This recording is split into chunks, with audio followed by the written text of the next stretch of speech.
Eh, Bapak ini kan dijegal sana sini ya Pak ya. Iya benar. Kemudian ada banyaklah fitnah yang berseliweran di sosmed, para buzzer semua melakukan itu. Kemudian langkah-langkah politik Bapak bagi saya serasa dimatikan begitu. Apa sih yang Bapak rasakan? Karena kami tuh melihatnya Bapak kayak tenang, ya nggak sih? Legowo gitu, kayak nggak ada dendam, nggak terpancing emosi gitu. Resepnya apa Pak? Iya, iya, ini Bapak Bonita. Jadi memang banyak yang jegal-jegal ya sini ya. Banyak yang jegal ya. Gitu. Jadi kalau kita ini menjalani ini semua, Ibu sekalian, saya terlibat di dalam kegiatan kemasyarakatan dan kegiatan wisata yang disebut kegiatan politik itu bukan hal yang baru, dikerjakan dari dulu.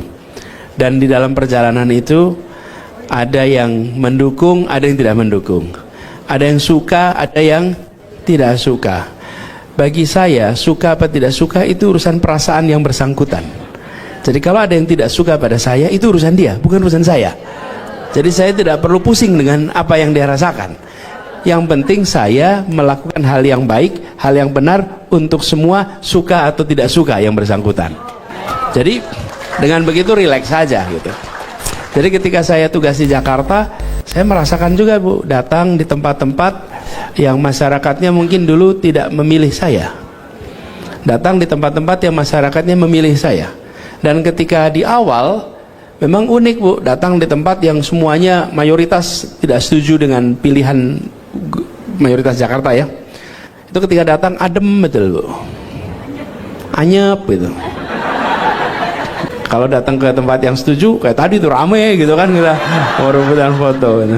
Nah, saya tidak menganggap senyap itu sebagai sesuatu yang dihindari. Saya datengin aja, nggak apa-apa, saya jalanin. Dan setelah jalan berapa bulan, semua berubah. Kehangatan itu ada di mana-mana. Jadi tidak kok kemudian permanen gitu, tidak. Nah, itu yang dengan masyarakat. Bahkan saya ingat di masa-masa awal itu, karena selesai pilkada sebetulnya tenang-tenang aja Jakarta itu. Sosmednya yang ramai Bapak Ibu. Betul kan?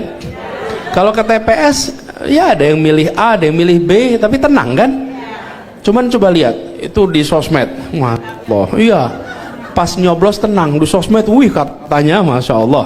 Ya kan? Nah.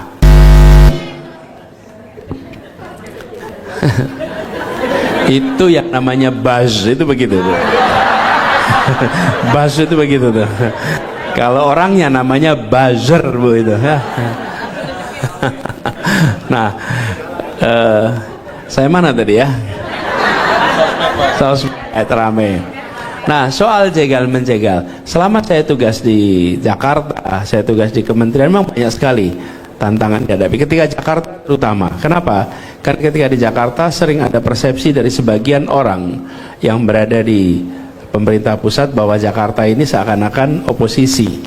Padahal tidak ada yang namanya oposisi. Kami ini pemerintah provinsi. Kebijakan yang kami buat adalah kebijakan yang mendasarkan kepada prinsip keadilan.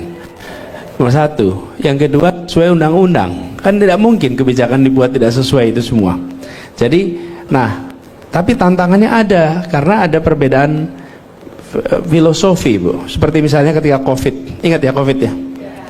Itu ketika COVID, kita melakukan kebijakan, kami memandang penting untuk melindungi rakyat Jakarta dari ancaman. Karena itu langkahnya lebih agresif, 1, 2, 3. Sementara di pemerintah pusat cenderung lebih rileks.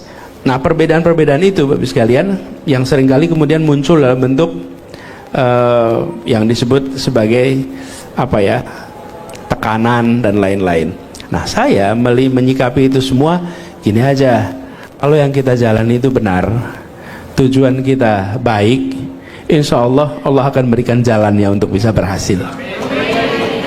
Dan segala macam tantangan itu luar biasa. Memang apalagi kemarin ketika mengikuti proses Pilpres. Halo teman, berjumpa bersama saya di Politik Dangi. kalau kita melihat bagaimana sepak terjang Anies Baswedan di Jakarta ya, ini sangat luar biasa teman-teman. Pada saat Anies menjadi gubernur Jakarta ya, kalian harus tahu bahwa pada saat itu ya, periode itu teman-teman ya, Indonesia itu benar-benar ya, bisa dikatakan panas ya. Bagaimana pada saat itu antar oposisi dan pemerintah ya, ini khusus di DKI itu benar-benar panas ya. Anies mendapatkan kritikan tajam ketika hendak melakukan programnya teman-teman ya.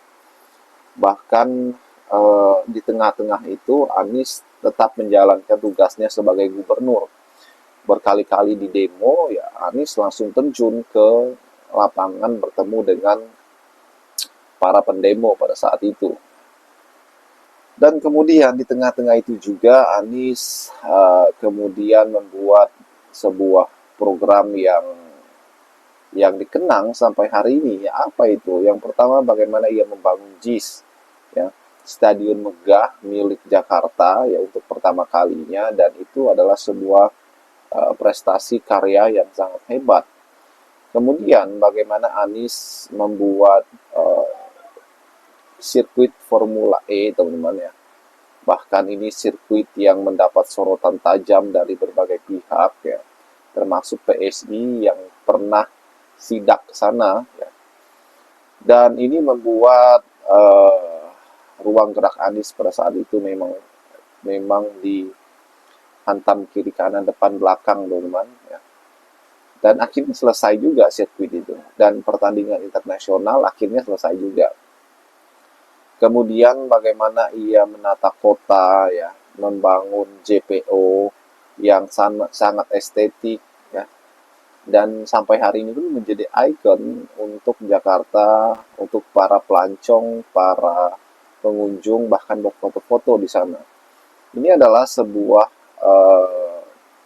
sebuah kreativitas yang dilakukan Anies ya, dan masih banyak lagi teman-teman ya.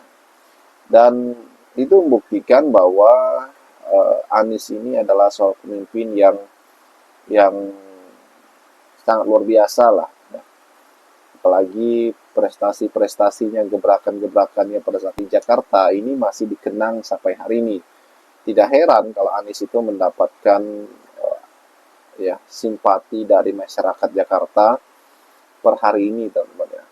Ya, itu terbukti dengan elektabilitasnya kemarin bahkan tertinggi. Bagaimana menurut kalian?